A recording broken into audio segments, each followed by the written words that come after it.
मेरा नाम सुभी है। जब मेरे पति विदेश जाने लगे तो उन्होंने अपनी 15 साल की बहन की जिम्मेदारी मेरे हवाले कर दी।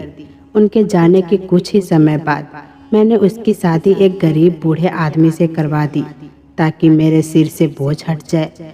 मैंने अपने पति को यह झूठ बोल दिया कि उसकी बहन की शादी एक अमीर घराने में हुई है। यह सुनकर वो बहुत खुश हुए, लेकिन जब मुझे पता चला कि मेरे पति लौटने वाले हैं तो मैंने घर के सभी नौकरों को सख्त हिदायत दे दी कि उसकी बहन को किसी भी हालत में घर के अंदर घुसने ना दिया जाए। मुझे डर था कि वो पुराने कपड़ों में आकर कोई तमाशा ना खड़ा कर दे। रात को जब मेरे पति लौटे तो उन्होंने बड़े ही उत्साह से कहा कि वो मेरे लिए एक खास तोहफा लाए हैं। मैं बेहद खुश हुई, लेकिन जैसे ही मैंने वो तोहफा खोला मेरी चीख निकल पड़ी। मैं घबराकर पीछे हटने लगी। जब मेरे पति विदेश जा रहे थे तो उनकी आंखों में एक ही चिंता थी, और वो थी उनकी बहन। वही बहन जिसे उन्होंने अपने माता पिता के गुजर जाने के बाद माता और पिता दोनों बनकर पाला था। जाते जाते उन्होंने मुझसे कहा था, यह तुम्हारी जिम्मेदारी है, मेरी गैर हाजिरी में इसके लिए माँ बाप सब तुम ही हो। मैंने सिर हिलाकर हामी भर दी थी। शायद उन्हें लगा था कि मैं वाकई उनकी बहन की देखभाल करूंगी, लेकिन हकीकत कुछ और ही थी। उनके जाने के बाद कुछ दिन तो सब कुछ सामान्य लगा, लेकिन जल्द ही मुझे वो लड़की बोझ लगने लगी। वो मेरे साथ किचन में चुपचाप रहती, कभी कभी कुछ पूछती या मदद की कोशिश करती। शुरुआत में मैंने उसे झेला, लेकिन फिर धीरे धीरे उससे दूरी बढ़ा ली। एक दिन उसने कहा, भाभी भैया का फ़ोन आया तो मुझे ज़रूर बुला लेना, मुझे उनसे पढ़ाई के बारे में कुछ बात करनी है। उसकी मासूमियत पर मुझे हंसी आई। उसकी आंखों में सवाल थे, पर मैंने उन्हें नज़रअंदाज कर दिया। धीरे धीरे मैंने उसे बाकी सबसे अलग कर दिया। जहाँ सबको गर्म और ताज़ा खाना मिलता, वहीं उसके सामने बचा खुचा ठंडा खाना परोस दिया जाता। अगर कोई नौकर कुछ कहता तो मैं कहती, इसे साधारण जीवन जीने की आदत डालनी चाहिए, वरना कल को सिर चढ़ जाएगी। रूबी, उसका नाम रूबी था, बस सिर झुका लेती थी। एक बार उसने अपना मोबाइल निकाला और बोली, भैया से बात करनी है। मैंने कहा, मुझे दे दो, वैसे भी वो बहुत बिजी हैं। उसी रात मैंने उसका मोबाइल तोड़ दिया और उसके लिए हर संपर्क का रास्ता बंद कर दिया। कुछ समय बाद उसने स्कूल जाने की जिद की। बोली, भैया ने कहा था मेरी पढ़ाई नहीं रुकेगी। मैंने साफ शब्दों में जवाब दिया, अब घर की जिम्मेदारी मेरी है और तुम वही करोगी जो मैं चाहती हूँ। उसकी जुबान तो बंद हो गई, लेकिन आंखों में वही पुराना सवाल ठहर गया। मैंने नौकरानी को आदेश दिया कि रूबी को घर के सारे काम सिखाएं, झाड़ू पोछा बर्तन बाथरूम साफ करना सब कुछ। नौकरानी ने संकोच से कहा, मालकिन यह तो बहुत छोटी है। मैंने तुलसी से जवाब दिया, बिल्कुल, और इस घर में रहकर मुफ्त की रोटियां तोड़ने से अच्छा है कि कुछ सीखे। रूबी अब चुप रहती थी। पहले वो मुझसे बातें करती थी, अब मेरी आंखों के इशारे पर चुपचाप काम करती थी। एक रात मैंने देखा वो कमरे में अंधेरे में बैठी थी, हाथ में अपने भाई की तस्वीर लिए चुपचाप रो रही थी। मैंने दरवाजा खोला और कहा, यह क्या नाटक चल रहा है? अब यह रोने धोने का तमाशा क्यों? अब रात हो गई है, रोने धोने का वक्त नहीं है। मैंने सख्ती से कहा, अगर तुम्हें अपने भाई की फिक्र है तो मन लगाकर काम करो, वही तुमसे खुश होंगे। उसने जल्दी से आंखों से आंसू पोंछे और चुपचाप जाकर बिस्तर पर लेट गई। अगली सुबह उसने नाश्ता तैयार किया और मेरी मदद की, मगर उसके चेहरे पर थकावट और आंखों में उलझन साफ झलक रही थी। जब वो किचन से बाहर निकली तो नौकरानी ने आकर कहा, मालकिन रूबी बहुत चुपचाप रहने लगी है, उसका मन कहीं नहीं लग रहा। मैंने रूखे स्वर में कहा, मुझे उसके दिल की हालत से कोई लेना देना नहीं है, बस घर का काम समय पर और ठीक से होना चाहिए। फिर मैंने सब नौकरों को ताकीद दी कि अगर वो लड़की कुछ भी उल्टा पुल्टा करे तो मुझे तुरंत खबर कर देना। अब वो मेरे लिए कोई जिम्मेदारी नहीं थी, न ही कोई खास रिश्ता बचा था, बस एक बोझ थी जिससे मुझे जल्द से जल्द छुटकारा चाहिए था। आज जब मैं पीछे मुड़कर देखती हूँ तो मुझे महसूस होता है कि शायद मेरे पापों की शुरुआत उसी दिन हुई थी जिस दिन मैंने अपने पति के हाथ से उसकी बहन का हाथ थामा था और उसे संभालने का वादा किया था, मगर अगले ही पल उस वादे को तोड़ दिया।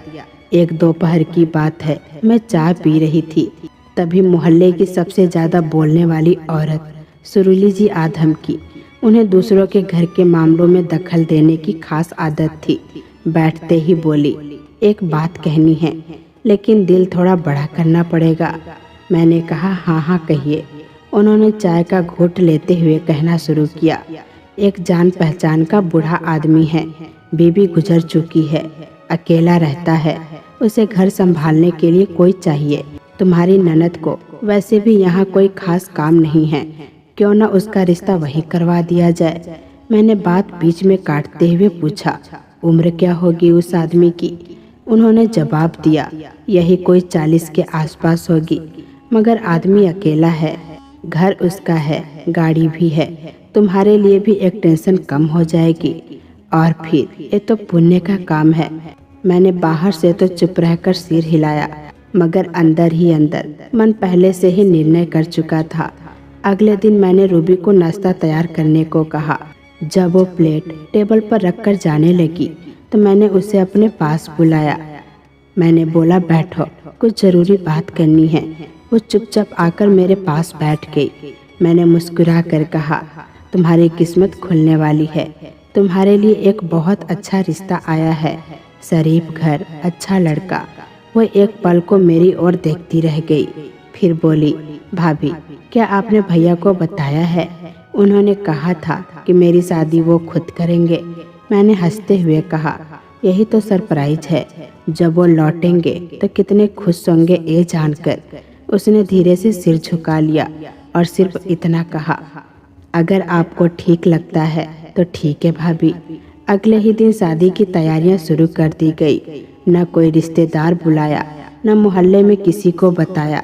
सुरीली जी पंडित को ले आई। मैंने रूबी को सजाया, तैयार किया और कहा, शादी के दौरान घूंघट मत उठाना, यही तुम्हारे लिए सही होगा। उसके होठ बंद थे और आंखों में एक गहरी उलझन थी, लेकिन फिर भी उसने कोई सवाल नहीं किया। शादी की सारी रस्में ऐसे निपट गई जैसे कोई सौदा हो रहा हो। जब बूढ़े आदमी ने हाथ आगे बढ़ाया तो रूबी ने झिझकते हुए अपना हाथ पीछे खींचना चाहा। मैंने उसका कंधा दबा कर कहा, यही तुम्हारा नसीब है, शुक्र करो, इज्जत से शादी हो रही है। शादी पूरी होते ही रूबी को उसके नए घर भेजने की तैयारी शुरू हो गई। वो चुपचाप बैठी थी जब मैं उसका सामान पैक कर रही थी। कुछ देर बाद बोली, भाभी बस एक बार भैया से बात करवा दीजिए, वो मेरी शादी की खबर सुनकर बहुत खुश होंगे।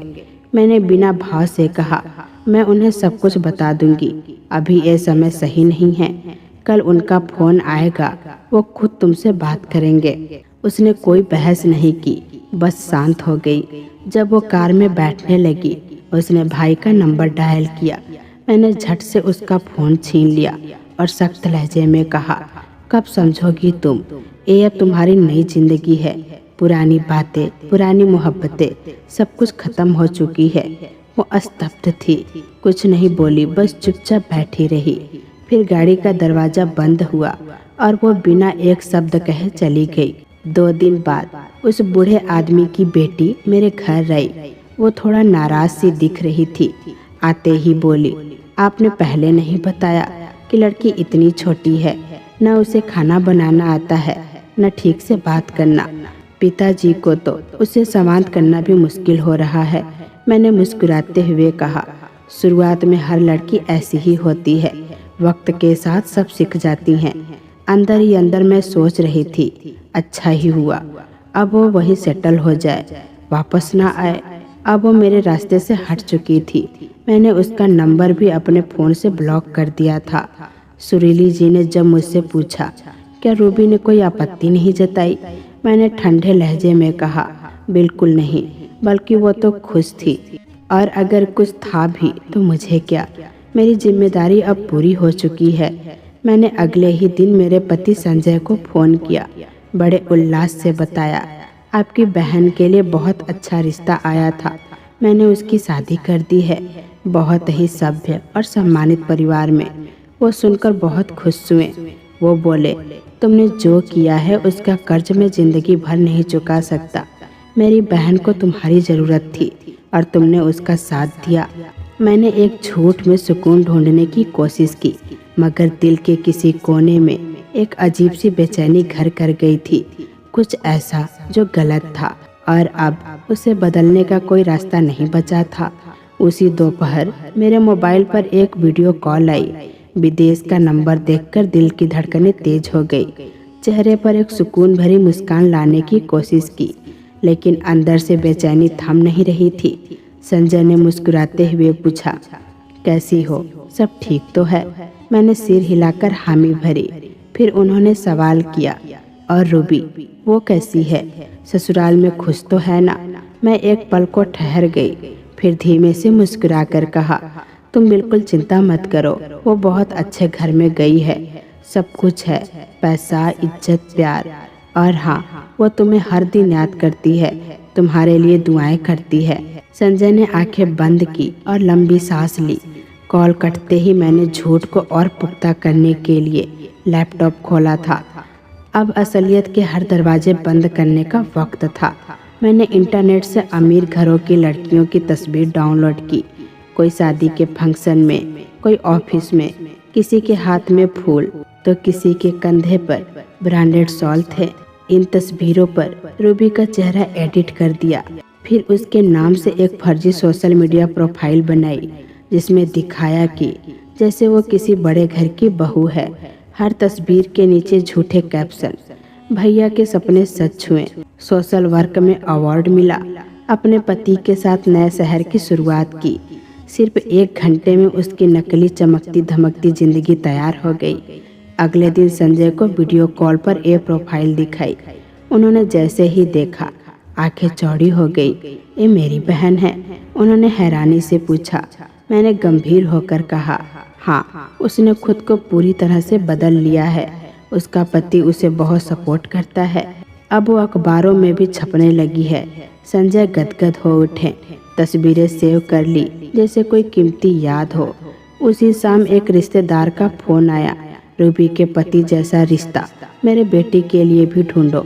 मैंने मुस्कुराते हुए कहा, मुंबई में रहते हैं, पढ़े लिखे बड़े बिजनेस वाले लोग हैं, सब कुछ उसने बखूबी संभाल लिया है।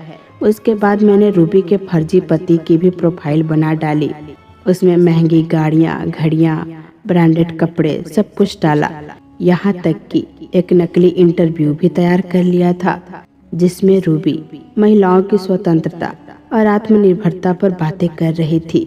अब जब भी मोहल्ले में निकलती तो किसी न किसी के कान में कह देती, पता है, मेरी ननद अब लंदन शिफ्ट हो गई है, उसके पति बहुत बड़े बिजनेसमैन हैं।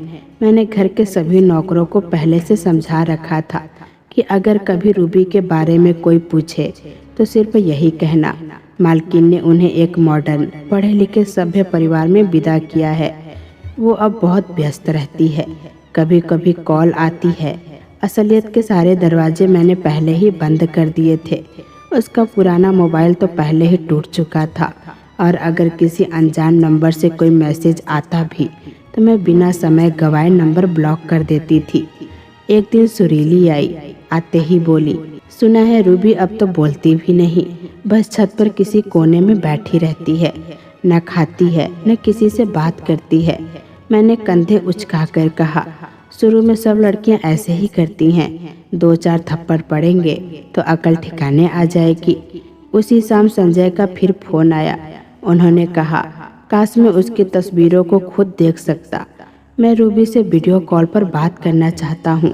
मैंने झट से बहाना बना दिया, अभी वो एक वर्कशॉप में गई है, वहाँ मोबाइल ले जाना मना है। जैसे ही वापस आएगी आपकी बात करवाती हूँ। अब मुझे पूरा भरोसा था कि मैंने हर सुराग मिटा दिया है। मेरे लिए अब न कोई डर बचा था न पछतावा।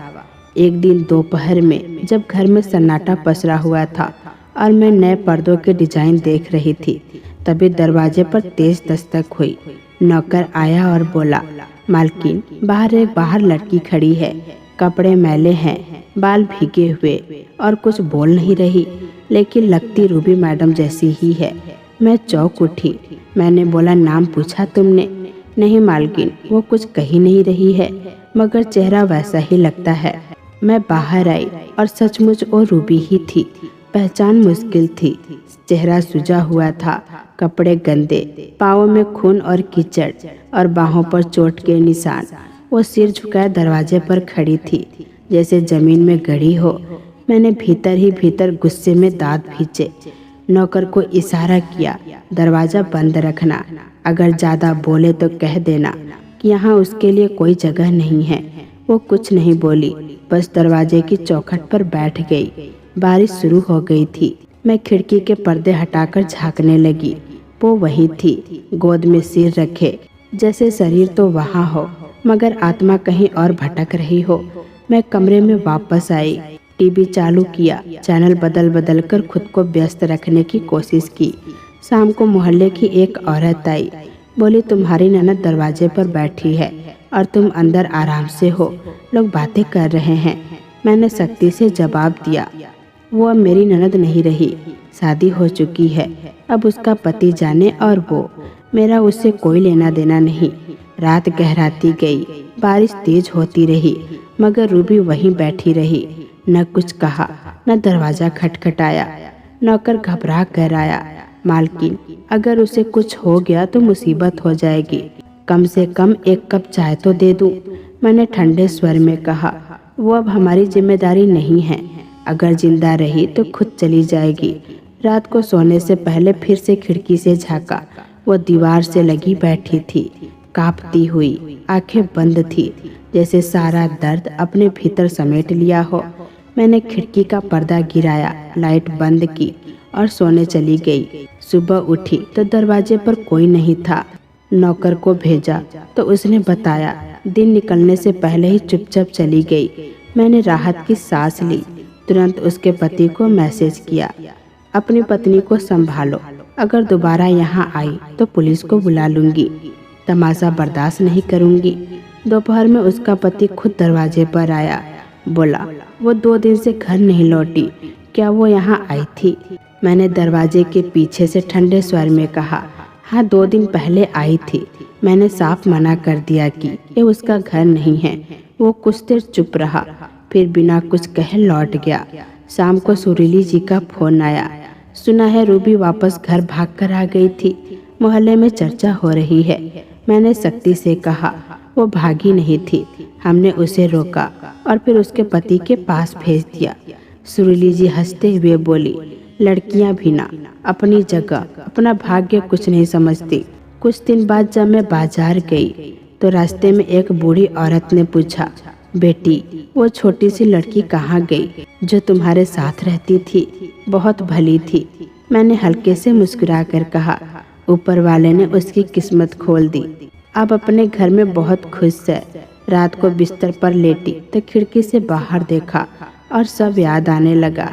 बारिश की वो रात, उसका कांपता हुआ शरीर, लहू लुहान पाँव और आंखों में बसी खामोशी, सब किसी पुरानी फिल्म की तरह आंखों के सामने तैरने लगा।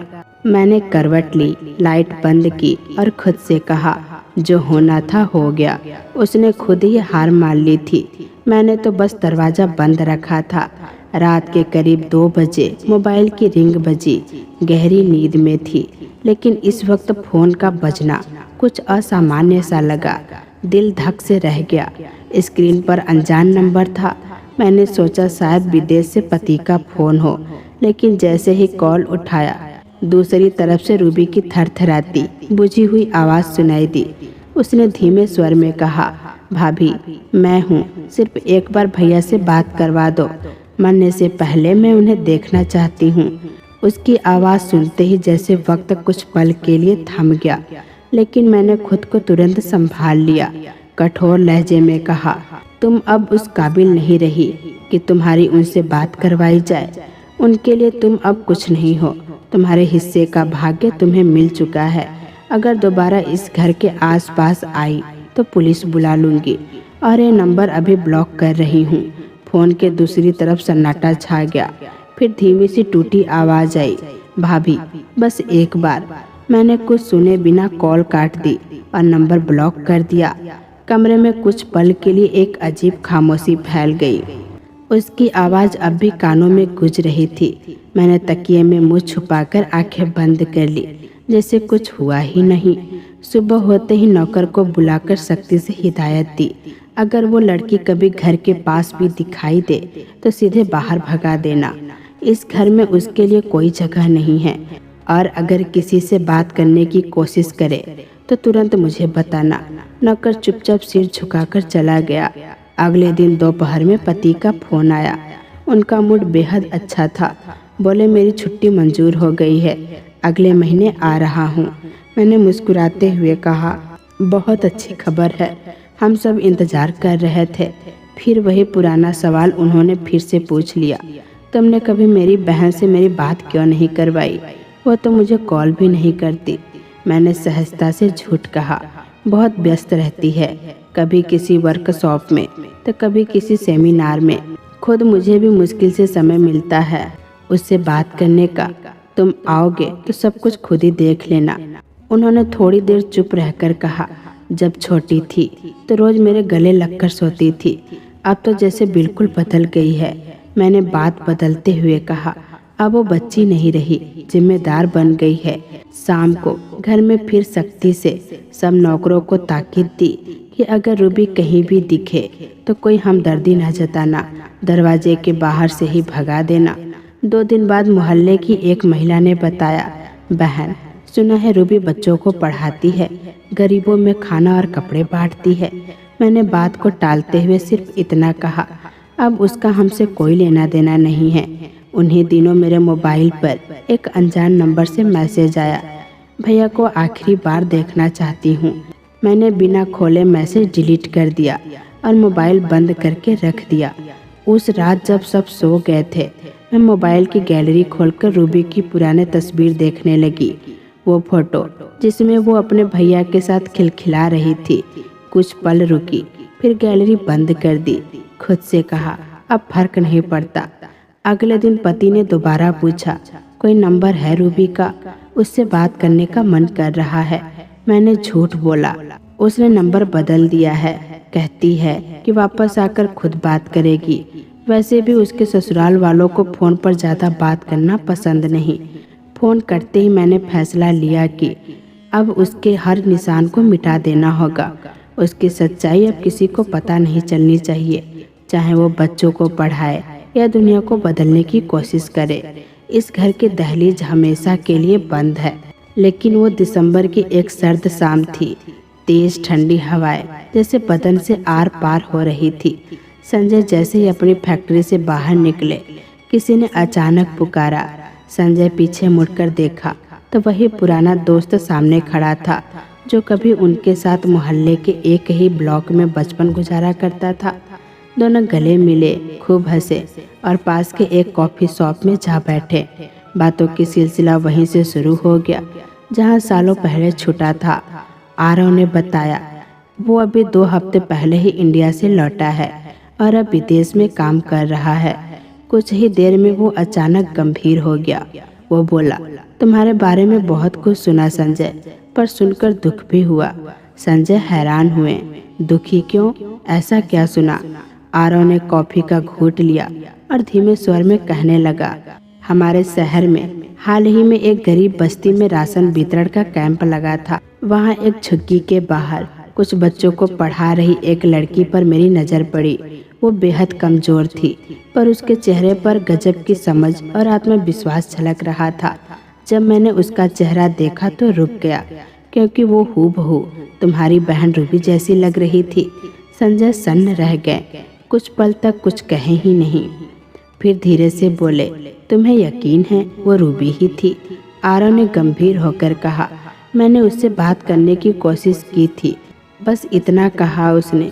अब मेरा किसी से कोई नाता नहीं रहा, लेकिन उसकी आंखें बहुत कुछ कह रही थी। मैं बस इतना ही कहूँगा कि वो रूबी ही थी।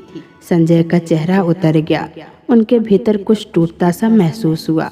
उन्होंने आरव से और जानकारी मांगी, कब देखा था, कहाँ, अकेली थी या कोई और भी साथ में था? आरव ने बताया। एक पुरानी झोपड़ी के बाहर पेड़ के नीचे कुछ बच्चे बैठे थे। उनके हाथों में पुरानी कापियां थीं, पेंसिलें थे और वो लड़की उन्हें पढ़ा रही थी। कपड़े फटे पुराने थे। एक दुपट्टा पूरे शरीर पर लपेट रखा था। चेहरे पर खरोच के निशान थे। बहुत थकी सी लग रही थी। रात को जब संजय कमरे में लौटे तो उन्होंने लाइट बंद कर दी। पर नींद कोसों दूर थी। बिस्तर पर लेटे लेटे छत को ताकते हुए उन्हें रूबी की पुरानी मुस्कान याद आने लगी। उसका दौड़ना, किचन में आकर भैया से लिपट जाना, सब कुछ जैसे किसी धुएं की तरह हवा में घुल गया। अब वो चेहरा उनकी आंखों के सामने था। वो था बेरंग, थका हुआ, खामोश। अगले दिन संजय ने मुझे वीडियो कॉल किया। चेहरे पर मुस्कान ओढ़ रखी थी, पर आंखों में बेचैनी थी। बोले, कैसी हो सुभी, सब ठीक है? मैंने मुस्कुरा कर कहा, सब बढ़िया, तुम बस काम पर ध्यान दो।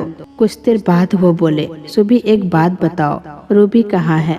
उनका सवाल सुनते ही मेरे भीतर घबराहट की लहर दौड़ गई, लेकिन चेहरा संयत रखा। मुस्कुरा कर कहा, अरे क्यों इतने सीरियस हो रहे हो? रूबी बहुत अच्छी जगह है। अब वो सोशल वर्क करती है और अपने पति के साथ व्यस्त रहती है। बड़े बड़े लोगों में उठती बैठती है। तुम आओगे तो देखकर हैरान रह जाओगे। संजय कुछ पल के लिए चुप हो गए, फिर बोले, हैरान तो जरूर होऊंगा अगर सब वैसा ही निकला जैसा तुम कह रही हो। मैंने झटपट बात का रुख मोड़ा। अच्छा छोड़ो ये सब, ये बताओ कब लौट रहे हो? उन्होंने शांत स्वर में कहा, लगता है काम जल्दी खत्म हो जाएगा। मन कर रहा है खुद आकर सब देखूं। उसी रात संजय ने आरव को दोबारा कॉल किया और कहा, जिस जगह तुमने रूबी को देखा था वहाँ की कुछ तस्वीरें चाहिए मुझे। किसी पुख्ता सबूत की जरूरत है। आरव ने अगले ही दिन अपने दोस्त को उस लोकेशन पर भेजा। उस दोस्त ने वही झोपड़ी, वही पेड़ और वही लड़की रूबी की तस्वीरें खींची। तस्वीरें आरव को भेजी गई और फिर संजय तक पहुंची। संजय ने तस्वीरें देर तक देखी, फिर चुपचाप मोबाइल में सेव कर ली। दिल अब भी इनकार कर रहा था, पर दिमाग कह रहा था कि कुछ जरूर छुपाया जा रहा है। उसी शाम उन्होंने कंपनी से छुट्टी की अपील डाल दी और लौटने की तैयारी शुरू कर दी। बस एक ही सवाल उनके दिल में बार बार गूंज रहा था, क्या वाकई वो मेरी बहन है या फिर मुझे जो दिखाया गया वही असलियत है? उन्होंने मुझे फिर कॉल किया, अगर मैं आऊं तो रूबी से मिल पाऊंगा ना? मैंने हंसते हुए जवाब दिया, हाँ जी, क्यों नहीं। तुम्हारे लिए तो एक सरप्राइज भी है। रूबी और उसके पति ने तुम्हारे लिए गिफ्ट तैयार किया है, बस आओ, सब देखकर बहुत खुश हो जाओगे। संजय ने फोन रखकर एक डायरी निकाली, एक लिस्ट बनाई जिसमें कुछ सवाल थे। क्या रूबी वही है जिसे मैंने अपनी बहन माना था? क्या मुझसे कुछ छुपाया गया है? और अगर वो झुग्गी में है तो उसे इस हाल तक पहुंचाने वाला कौन है? कुछ सवाल थे, कुछ जवाब भी जो सामने आने वाले थे। एक वापसी थी जो सिर्फ एक यात्रा नहीं थी बल्कि बहुत कुछ बदलने वाली थी। जब संजय ने लौटने की तारीख बताई तो मेरा दिल जैसे धड़कने की बजाय उफान मारने लगा। रातों की नींद आंखों से गायब थी, लेकिन चेहरे पर मैंने कुछ भी जाहिर नहीं होने दिया। सुबह होते ही घर की सफाई शुरू करवा दी, पर्दे बदलवाए, बेडशीट नई डलवाई और कमरों को एक नया रूप दे दिया। उनके लिए ताजे और महंगे फूल मंगवाए और किचन में उनकी पसंद के व्यंजन बनने लगे। नौकरों को सख्त हिदायत दी, मालिक आ रहे हैं, हर चीज़ दुरुस्त होनी चाहिए, कुछ भी पुराना या अस्त व्यस्त नहीं दिखना चाहिए। पर सच्चाई ये थी कि मेरे कान लगातार दरवाजे की घंटी से डर रहे थे। मैंने एक पुराने नौकर को बुलाया, वही जो मोहल्ले वालों को पहचानता था। उसने कहा, अगर रूबी इस गली में दिखाई दे तो मुझे तुरंत खबर करना।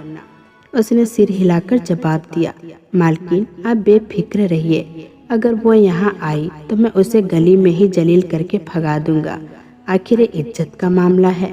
शाम को जब मैं किचन में थी, नौकर ने आकर बताया, दोपहर में एक औरत देखी गई थी, पुराने कपड़ों में, एक एनजीओ का बैच पहने हुए। वो कुछ देर इस घर को एकटक देखती रही, लेकिन कुछ बोली नहीं। मैंने झट से कहा, अगर दोबारा दिखे तो सीधा भगा देना और कहना कि इस घर में इज्जत की कीमत बहुत होती है। उधर रूबी अब एक एनजीओ के साथ जुड़ चुकी थी। वहाँ उसे एक वकील मिला जिसने कहा, अगर चाहो तो अपने साथ हुए अन्याय के लिए कानूनी रास्ता अपना सकती हो। तुम्हारे पास कोई सबूत है? रूबी ने एक तस्वीर निकाली, वो तस्वीर जिसमें वो एक बूढ़े आदमी के साथ शादी के जोड़े में थी। कांपते हाथों में उसने कहा, यही मेरी सच्चाई है, यही मेरी सबूत भी है। एनजीओ के संस्थापक ने उसे सामाजिक कार्यक्रमों में ले जाना शुरू कर दिया, जहां रूबी अपनी कहानी अन्य लड़कियों से साझा करती। उसकी बातों में दर्द था, लेकिन वो दर्द कई आंखों में साहस जगा रहा था। एक दिन एक महिला पत्रकार ने उससे कहा, अगर हम आपकी बात रिकॉर्ड करें तो एक कई लड़कियों के लिए उम्मीद बन सकती है। क्या आप तैयार हैं? रूबी ने हाँ कर दी। अब उसे छुपाना नहीं था, बल्कि सच को सामने लाना था। वही वीडियो सोशल मीडिया पर वायरल हुआ और उसी ने मेरे बनाए झूठ के महल की नींव हिलानी शुरू कर दी। इधर मैं अपने पति के स्वागत की तैयारियों में लगी थी। उनके लिए नए कपड़े खरीदे, पसंदीदा परफ्यूम मंगवाया, खूबसूरत गिफ्ट पैक करवाए, घर का हर कोना संवार दिया ताकि उन्हें लगे कि उनकी गैर मौजूदगी में उनकी पत्नी ने सब कुछ अच्छे से संभाला है। लेकिन उसी रात कुछ ऐसा हुआ जो मेरे लिए झटका था। मैंने वकील की बातचीत सुनी जो मेरी ननद के केस पर काम कर रहा था। कॉल किसी और को की जा रही थी, लेकिन संयोग से मैंने नौकर के फोन पर सुन लिया। वकील कह रहा था, हमें संजय जी से बात करनी होगी, वही इस केस के सबसे महत्वपूर्ण गवाह है। ये सुनते ही मैंने नौकर को डांटा और धमकाया, अगर ये बात किसी और तक पहुंची तो नौकरी से हाथ धो बैठोगे। मैंने तुरंत संजय को कॉल किया और कहा, मैं तुम्हारे लिए एक खास सरप्राइज तैयार कर रही हूँ, बस जल्दी आ जाओ। उन्होंने हंसते हुए जवाब दिया, शायद इस बार मैं खुद ही वो सरप्राइज जानने वाला हूँ। उनकी आवाज़ में कुछ अलग था, जैसे वो कुछ समझ चुके हों, पर मैंने खुद को संयमित रखा, कुछ जाहिर नहीं होने दिया। उधर रूबी ने अपना बयान अदालत में जमा करवा दिया था। एनजीओ ने उसके हर कदम पर साथ दिया। अब फैसला वक्त का था। सच सामने था और झूठ अपनी आखिरी सांसें गिन रहा था। और फिर एक कॉन्फ्रेंस रखी गई थी। रिपोर्टर ने सवाल किया, अगर आपके भाई को ये सब पता चल जाए तो? रूबी ने बड़ी शांत आवाज में जवाब दिया, मैं बस एक बार उनकी आंखों में देखना चाहती हूँ, ताकि जान सकूं कि उन्हें मेरी तकलीफ महसूस हुई या नहीं। ये देखना चाहती हूँ कि उनकी बहन क्या बन चुकी है। मेरे लिए अब वक्त जैसे तेज रफ्तार में भागने लगा था। हर पल हर घड़ी लगता था कि जैसे दरवाजे के उस पार रूबी खड़ी है। मैंने रात के हर दरवाजे को ताले से बंद करवा दिया। सारे सीसीटीवी फुटेज खुद चेक किए ताकि संजय को कोई शक न हो। मेरी पूरी कोशिश यही थी, सच को छुपाए रखना। लेकिन जो आने वाला था वो सिर्फ संजय नहीं था, वो सच था जो अब किसी दरवाजे से रुकने वाला नहीं था। अचानक दरवाजे की घंटी बजी। मैंने आईने में खुद को आखिरी बार देखा, हल्का सा परफ्यूम लगाया, कपड़े ठीक किए और धीमे कदमों से दरवाजे की ओर बढ़ी। दरवाजा खोला तो संजय सामने खड़े थे। वही अंदाज, वही सलीका, लेकिन इस बार उनकी आंखों में वो बात नहीं थी, बस एक अजीब सी चुप्पी थी। मैंने मुस्कुराई और कहा, आखिरकार आप आ ही गए, कितना इंतजार करवाया आपने। उन्होंने कुछ नहीं कहा, जूते उतारे और चुपचाप अंदर जाकर बैठ गए। मैंने किचन से चाय की ट्रे लाई और उनके सामने रख दी। मैंने कहा, कुछ तो कहिए, इतने समय बाद आए हो। उन्होंने सिर्फ इतना कहा, थका हुआ हूँ, सुबह बात करेंगे। इतना कहकर वो सीधे कमरे में चले गए। मैं हैरान थी, ये बर्ताव, ये चुप्पी, ये उदासी। सुबह हुई, वो डाइनिंग टेबल पर बैठे थे।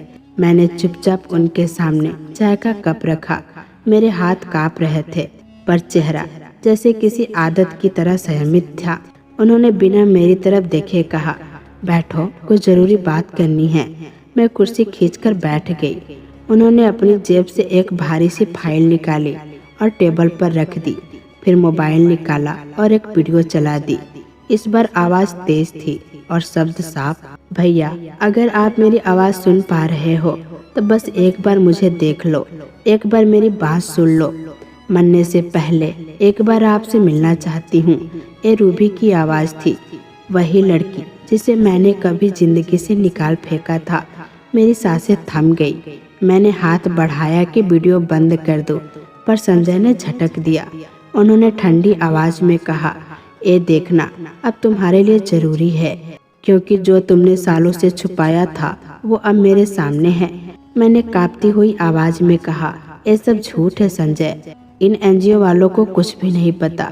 वो हल्के से हंसे, बस अब धीरे बोलो, मैं एनजीओ के हेड से बात कर चुका हूँ। उन्होंने मुझे वो पूरी रिपोर्ट दी है जिसमें हर बात, हर केस में सिर्फ एक नाम है, तुम्हारा। हर घटना में तुम्हारा साया है। मैंने नजरें झुका ली, फाइल की तरफ देखा तक नहीं। उन्होंने कहा, जब पहली बार वो वीडियो देखा तो मुझे यकीन नहीं हुआ। मैंने सोचा ये कोई साजिश है, लेकिन जब उसकी चिट्ठी पढ़ी, उसकी आवाज़ दोबारा सुनी, उसकी खामोशी में दर्द महसूस किया तो मैं टूट गया। तुमने मेरे विश्वास के साथ खिलवाड़ किया, और वो भी इतने साल। मुस्कुराते हुए मैंने धीरे से कहा, संजय, हालात ने मजबूर कर दिया था। मैंने जो किया वो मेरी मजबूरी थी। उन्होंने गुस्से में चीखते हुए कहा, चुप हो जाओ, अब मुझे तुम्हारी बातों पर भी यकीन नहीं रहा। तुमने अपनी सहूलियत के लिए एक मासूम लड़की की जिंदगी बर्बाद कर दी। मुझे सिर्फ तस्वीरें दिखाकर बहलाती रही। मेरी आंखों से आंसू बहने लगे। मैं उनके पैरों में गिर पड़ी। प्लीज संजय, मुझे एक मौका दे दो, मैं सब ठीक कर दूंगी। उन्होंने सिर झुकाकर कहा, नहीं सुभी, तुम्हारे पास कई मौके थे। जब वो फोन करती थी, जब वो दरवाजे पर खड़ी थी, जब बारिश में भीग रही थी, पर तुमने हर बार दरवाजा बंद किया। अब वो दरवाजे तुम्हारे लिए बंद हो चुके हैं। मेरे मुंह से एक चीख निकल गई। मैं पछता रही हूँ संजय, मैं मर रही हूँ अंदर से। वो पलटे, फिर रुककर बोले, मरने और जीने का फर्क तुमने उसी दिन मिटा दिया था जिस दिन तुमने उसकी मासूम हथेली किसी बूढ़े की झुर्रियों में थमा दी थी। अब अफसोस का समय नहीं है, अब हिसाब का वक्त है। उसी समय नौकर आया और बोला, मालिक, बाहर कुछ लोग आए हैं, एनजीओ है, एक रिपोर्टर भी है। मैं चौंक गई। ये सब अचानक क्या? संजय बोले, ये वही लोग हैं जो अब तुम्हारे सच को दुनिया के सामने लाएंगे, और मैं अब तुम्हारे साथ नहीं, तुम्हारे खिलाफ खड़ा हूँ। मैंने कांपती आवाज में पूछा, क्या तुम सबके सामने मेरी बेइज्जती करोगे? उन्होंने मेरी आंखों में देखकर कहा, नहीं, तुमने जो किया वो सिर्फ अपने लिए किया। अब तुम्हें वही मिलेगा जिसकी नींव तुमने अपने हाथों से रखी थी। दरवाजा खोला गया। बाहर कुछ लोग खड़े थे, हाथों में कैमरे, दस्तावेज और एक छोटी सी सीढ़ी थी। यही थी वो हकीकत, वो सबूत जिसे मैं बरसों से मिट्टी में दफन करने की कोशिश कर रही थी। संजय ने आखिरी बार मेरी तरफ देखा और बोले, अब तुम्हें खुद अपने सच का सामना करना होगा। मैं जा रहा हूँ अपनी बहन को लेकर, जो अब सिर्फ मेरी बहन नहीं, मेरी बेटी भी है। दरवाजा बंद हो गया और मैं वो फाइल हाथ में लिए जमीन पर बैठ ही रह गई। शायद पहली बार समझ में आया कि पर्दा सिर्फ झूठ पर नहीं होता, पर्दा चरित्र पर भी होता है। और आज वो पर्दा पूरी तरह उठ चुका था। घर के हॉल में कुर्सियां सजा दी गई थी।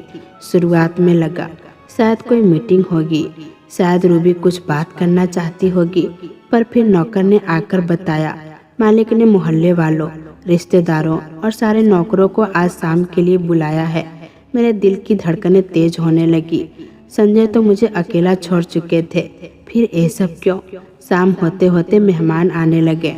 संजय के चाचा, मामा और कई रिश्तेदार, वो मोहल्ले की तमाम चेहरे जिन्हें मैं सालों से नज़रअंदाज करती आ रही थी।